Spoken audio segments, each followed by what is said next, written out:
Le débat est ouvert comme les haricots. Faut-il faire confiance à la biodynamie ou est-ce une sauce de charlatan pour le dent?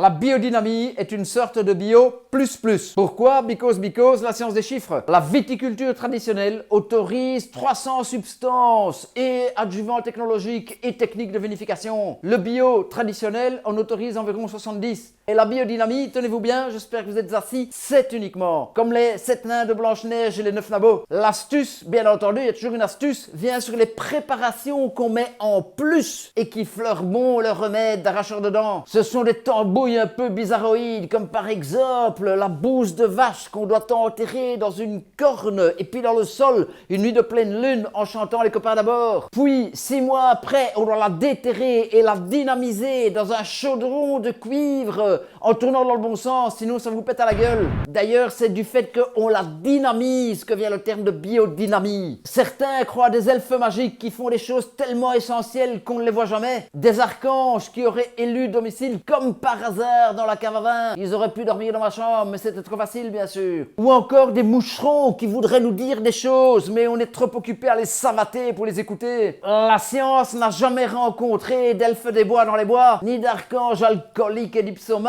Et les moucherons, vous me direz, les moucherons, ils sont attirés par les matières en décomposition, poil au menton. Une autre astuce est que le pape de la biodynamie était un demi-sorcier, vrai gourou et ci-devant fondateur de l'anthroposophie, plutôt assimilé à une secte qu'au Club Med. Et le vin, me dites-vous, pour être tout à fait franc avec vous, parmi mes plus belles émotions se trouvent des vins en biodynamie. Mais j'en ai bu aussi qui étaient dégueulasses. Ceci dit, j'ai rarement rencontré de vignerons biodynamiques ou biodynamiciens qui ne soient pas amoureux de ces vignes et de la terre et du sol et des vers de terre qui baissent dedans et qui l'aèrent et tutti quanti et tutti frutti et cochons qui s'en dédient. La conclusion de la morale de la fable, si le vin est tiré, il faut le boire, si le vin est bu, il faut se tirer. Salut,